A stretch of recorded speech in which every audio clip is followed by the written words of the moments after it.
I've currently got a couple of tanks in my studio that have seen their best days. So I'm going to strip them both down and swap their places because one's a shallow tank and one's a tall tank. And in this video, I want to create a really cool pond aquarium in the shallow tank.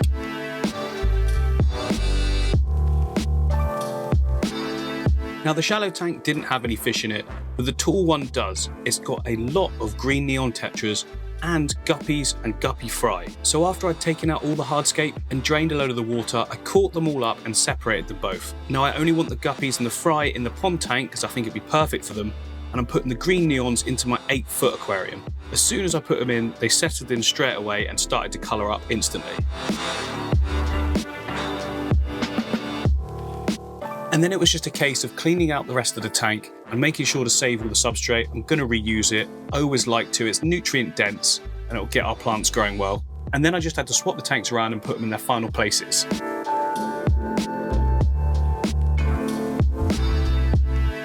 Now it's time to put the background on to hide all the gump and electrics behind the tank. When I peeled this off, I creased it all up on one side, but it's not going to matter because you're not going to see that area anyway. But that'll all come clear when we start doing the hardscape. The whole right section of the tank is going to be covering the background anyway. And for the lighting, I've opted for a posh light. This is an ADA thingy. It's the ADA Aquascape, I think it's called. It's LED.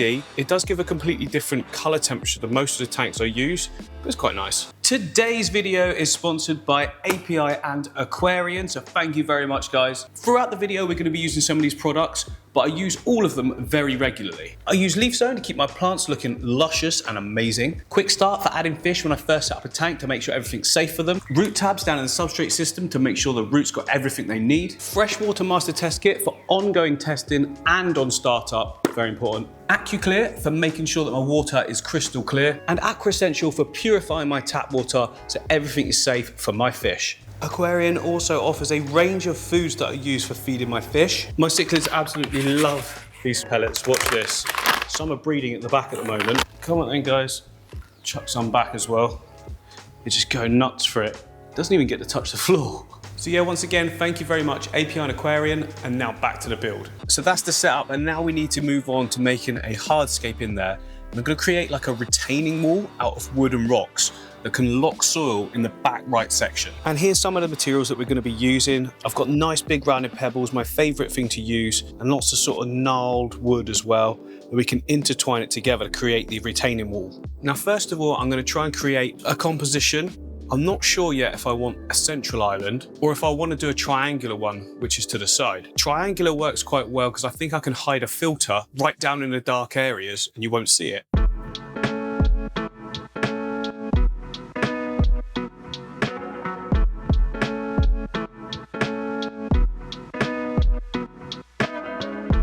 So that is just some sort of formation of what I want to go for. You can see all of these gaps right between the wood and the rocks. If I use coarse gravel now as a base layer, it'll fill in these gaps, meaning we can then put rocks on top of the base layer and build up some height with more and more pebbles so we can get that full retaining wall, which I want to be about halfway up the tank. And what that means is that we can then plant into the top half and it'll just grow straight out of the water. So you can see here I've got like a lava stone and pumice as a base layer, just the right size to fill in gaps.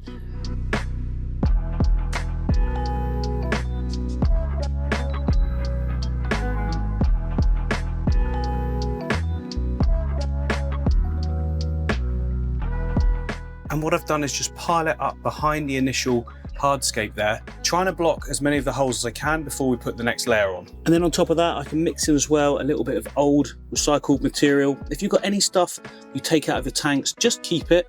You never know when it comes in handy for just bulking up a background area like now. This is just like a coarse sand or a fine gravel, really. That's about it.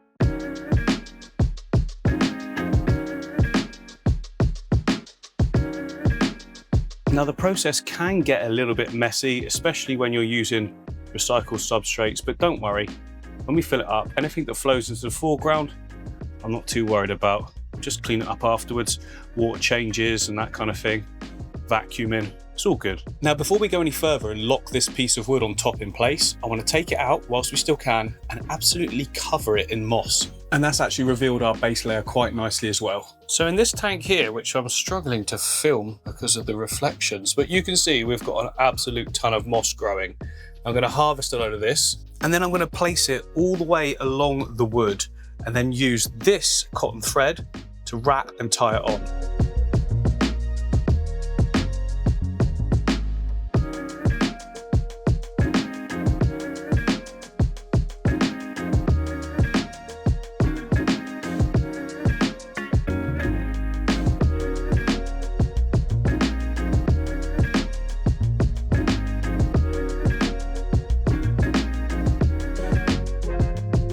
So you can see there, I've not wrapped the moss too tightly with the thread. I just think it gives it a much more natural look, and being a little bit more scraggly, you know, you get that grown in look straight away. And what we can start doing now is building up the layers behind it and just keep adding rocks and wood as we go higher.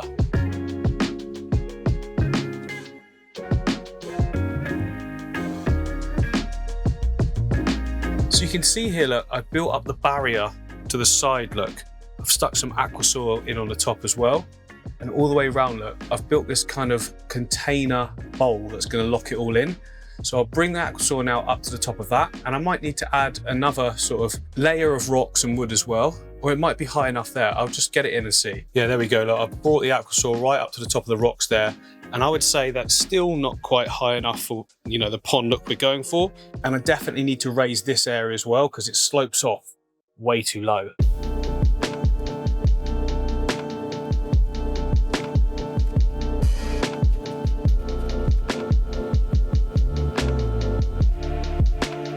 But as you can see here, look, I put a piece of foam in this section because there's just way too many gaps. Looks a bit weird at the moment, but it won't do. I'm thinking actually I'll put a nice little branch across it and you won't even see. This bit might work well. Oh yes, that stays. Oh, it's gonna stay. It will stay. I'll put a rock on it. That's given a really good sort of contrast to the moss as well. So you've got the brown of the wood, which will go a lot darker than this. And then the moss, I could put a rock on here as well to stabilize it and glue everything to.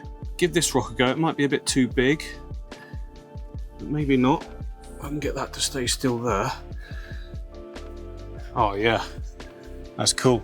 Looks like a proper banked section. And it means I can bring it up even taller behind with the soil as well. So we really want that soil near the surface. So when we plant our plants in, the tips of them are already out the water and they'll just grow so fast. And I've got some super glue gel here, which I'll just put in contact points where like the rocks are touching all of the wood, and that'll lock it down. And don't worry, this is all safe for fish and shrimp as well. It will not harm them. It basically just goes like a hard plastic very quickly. Just give it 24 hours and it'll be dried solid. But don't forget, if you're taking your time with this, you need to make sure that you're watering your moss. It's pretty hardy. Just give it a little rinse every now and again. And you can really take your time with it. You don't have to rush the process, because it's actually quite enjoyable building this, kind of like Lego, but with nature. There we go, that is looking great. Look how high I've managed to get all that soil. I just did a little bit at a time, and if I noticed any leaks coming through any of the gaps, I just plugged them. I've got little bits of black foam in the odd spot as well, just to get the gap in where I couldn't find the right size rock. This worked really well. We're right up the top there now as well. Now we don't want a bare bottom tank, do we? So the next thing is to put in a like sand and decorative layer. Now you can go for a completely clean look with one type of sand, but I like to just grab a load of everything, you know, mix it all together, and I feel like it just gives a far more sort of realistic look. So I'll take this as the main base, then add everything else into it and mix it all together.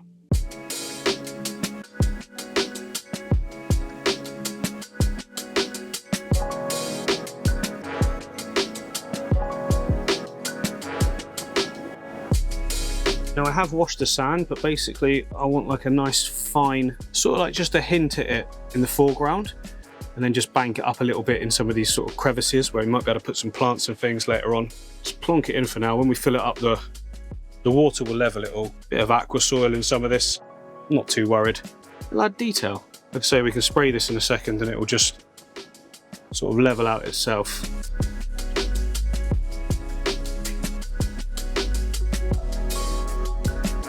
Yeah, there we go. Look, it all spreads quite nicely. You put some water on it, so that's plenty. I do want some detail stones in there as well. I better dry that glass, hadn't I? And it's like I say, if you want realism, then it's details that's going to make that happen. You know, just let them fall where they want, these stones. If you want like a contemporary look, then minimal sort of details works really well as well. That's quite a nice little weird yellow stone. Doesn't go with anything else, but I want it. You can't really do too many, and you can't do it wrong. Just chuck all these in. They'll go exactly where they want over time anyway. A little pile maybe there, some over here, some there. Don't even think about it too much. And look at that, instantly, just looks good. Way better to me than just the sand. Because I love all these different sort of colors that you get. You've got pinks, browns, yellows, you know, it's just so nice. Grays, everything. Right, I'm gonna fill this whole thing up now and hopefully it all doesn't float. Wish me luck. Right, that's up to a good level where I'm pretty sure the wood is no longer gonna float. So now it's time to put in some fertilization into the aqua soil just to boost it up a bit. I've got API root tabs here. What they're gonna do is add everything that the root systems are gonna need. We're gonna be planting a ton of plants in that top section. We really do need to boost it up. And normally in that space, I'd opt for half a pack. So you get 10 tablets in each pack. I normally put 5 in that area, but in this one I'm going to put all 10 because the plants growing out of water means that their root systems are going to grow so fast and they are going to need these nutrients. So yeah, API root tabs, they're a must really. We really need to boost all of this up.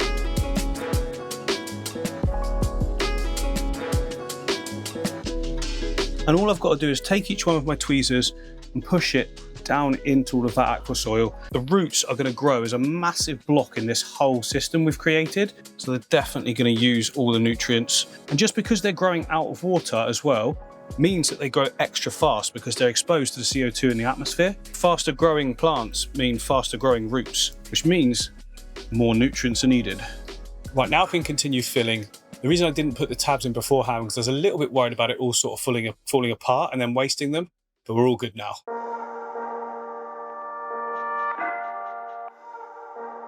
And filled right to the top, look. Should be able to plant into that brilliantly. Look at that. Now, the water has gone a bit misty, to be expected. I did clean the sand, like I say, but there's obviously a little bit of crud left in it. And Stefan is back from holiday tomorrow, and I don't want him coming into the studio and seeing it like this, so I'm gonna get it clear.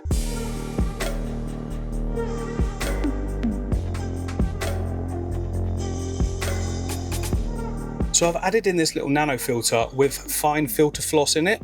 Now, at the moment, the dust that's in there is so fine, it'll probably just keep recirculating that because even the filter floss will not be able to pick that up. And that is where AquaClear comes into play. This stuff's magic. So what it's going to do is magically make those tiny particles stick together, become bigger clumps, and then the filter will be able to pick them up. Now, for this volume of water, I only need a tiny amount, just that much. And even that was probably slightly too much. So what happens is it gets worse before it gets better. It goes cloudier as it's doing its magic. And then within an hour or two, this water volume is going to be like completely clear. But you do have to make sure that your filter, whether you're using a canister or hang on the back or whatever, has got this fine filter floss in it. Otherwise it won't be able to like trap it all. And we want it to be able to work. I can see it's already working because it's going murkier. There we go, look, an hour later. And we're looking miles better, but it has highlighted some areas that I want to improve on. I feel like this dark shadowy area in the middle here can have a little bit more of a pop of green, so I want to put a rock in there that's got some moss on. And then this area here is also looking a little bit odd, you know, when you step back. So another piece of wood or something with some moss there as well. Maybe I can make it so it kind of like travels through it or gives the illusion of.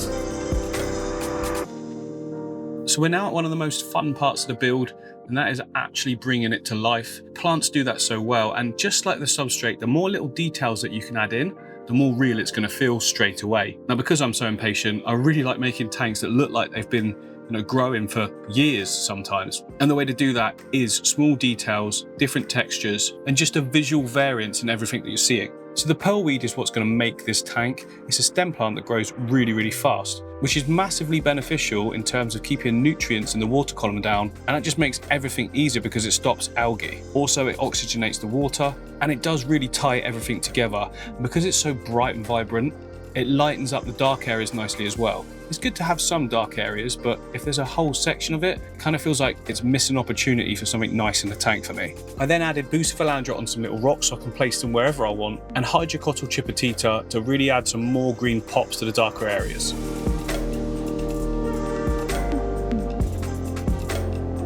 I am massively proud of that. It's probably one of the best looking setups I've done, like instantly. It looks like it's been growing for a very long time, and it's all those little tiny details that add that look. Pearlweed's helping massively as well. It pops like crazy. And the next stage now is going to be planting everything in that island section at the top. And I couldn't have timed this any better because my plants from Tropica have arrived.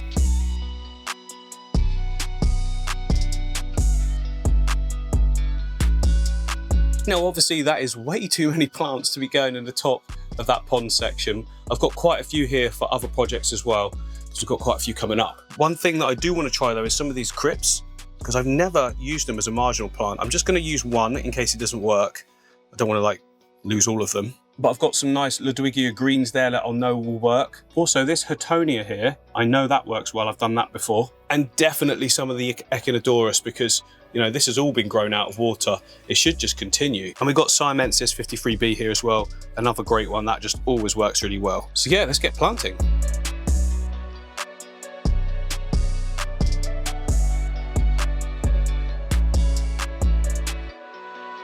So that's the crypt as the test run, and I've left them almost fully in the water in the hope that they'll just, you know, climb out and adapt to being in and out of water really nicely. I think it's given them the best chance. And I know that this Echinodorus is just going to do great as well. And the root section is what's given these plants all of their moisture in the stems at the moment. So make sure you don't cut any of the roots off, or they'll probably just dry out when they're out of water. Oh, there we go. I think that looks amazing. Now this is a little bit different to the usual pond builds you see, because most people use actual pond plants. But I quite like the idea of just growing my aquarium plants like this. Then I can just take them and use them whenever I want them. For instance, all the stems in this front section will just keep growing. I can just trim bits off the top and then plant underwater. It's like infinite plant glitch. And I was going to add a filter into the bottom section as well. But I mean, what pond has a filter? The pond itself is the filter, so I'm going to keep it filterless. There is so much substrate and plant life in there. There's no way the small amount of bioload that we can put in there is going to have any effect on the water column at all. But that said, none of the roots at the moment are like settled in. So I'm going to be adding some leaf zone to the water column just to make sure that they can all like pull in some nutrients whilst they're getting settled. I'll keep using it anyway because, you know, it's really good just to make sure that all the plants have got everything they need. They've got it in the roots, they've got it in the water column. Yeah, it's just going to keep growing insane. As always, shake up the bottle. For this water volume, I'm only going to need 1 capful. So a bottle like this for a tank like this will last so long. We haven't got any flow in the tank, obviously. She's not here. So I'll just pour that in and then just give it a swirl. Yeah, I'm really happy with that. It's probably one of the best ponds I've ever made, actually. And now it's ready. We can put in the fish that we took out, the guppies from earlier on. It's going to be like such a cool little guppy pond. They're going to breed like crazy in here. Before we put the fish in, there's a couple of things I want to add. Look, just some little floating plants, some red root floaters, not too many, because they're just going to multiply at an exponential rate, but it does add a little touch of something to the whole thing, I think. Then also, I think we're a little bit too clean in that front section, so let's add a little bit of botanicals. We've got some elder combs there, look. Ah, there we go, just a little bit. And then now we've got all of our guppies and the babies to go in. There's quite a few in here, actually. There's not too many adults, but there's a lot of babies in the tank previous, as you can see. Now, technically, this is a brand new aquarium, even though we've got a ton of plants from other aquariums and lots of substrate, but I do like to add something for insurance purposes as well. And that is Quick Start. This is beneficial bacteria. It's going to help, you know, get the whole cycle going. It's basically going to seed the tank so that then all of the beneficial bacteria can multiply. Because obviously the guppies are going to provide a food source now to that beneficial bacteria. The colony will just grow. Now, I only need 1 capful for this amount of water, which is good. So I'm just going to, it's a little bit over 1 capful, but that's good. A little bit extra. Just trickling it in. The fish themselves swimming around will just get all of this moving. So that is all good. Now, I don't just stop there and leave it at that. Like tomorrow when I come in, I will test the water with the fresh water master test kit. If I get any sort of spikes in ammonia or nitrite, then I'll just pull the water down and lift it back up again. 75%, something like that. But if I'm honest with you, I know I've done this enough times now to know that it will be absolutely fine with this bioload and this amount of plant mass. It's not going to be an issue at all. But that doesn't mean, you know, you should take risks. I always recommend getting a test kit for any situations where you might need them. Like for instance, if you're getting some fish deaths, before you start changing water, first thing you need to do is find out what's going on. And if you've changed the water and haven't tested, how do you know? So I think they're important. And there's nothing like getting your fish to feel comfortable straight away in their new setup. So let's give them a feed with the Aquarian tropical and temperate flake food. Now, what's good about this stuff is that you have big flakes, you have small flakes.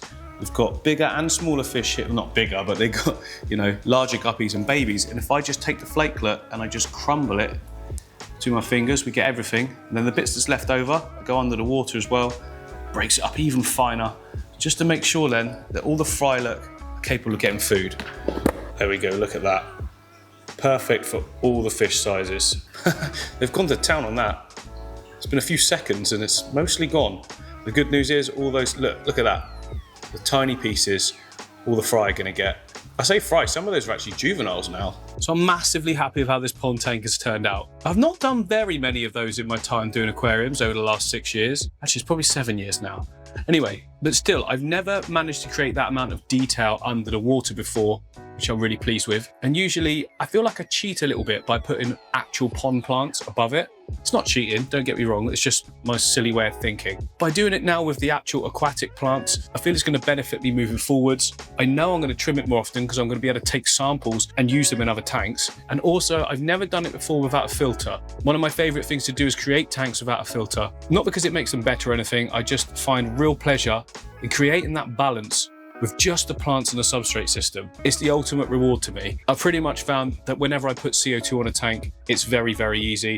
When I put high filtration, same thing again. But when I can get the tank to balance itself without use of mechanical filtration, it's just my absolute favorite. And I can already see this tank is going to go on to grow and be an amazing spectacle. Anyway, thank you for watching and I hope to see you guys again.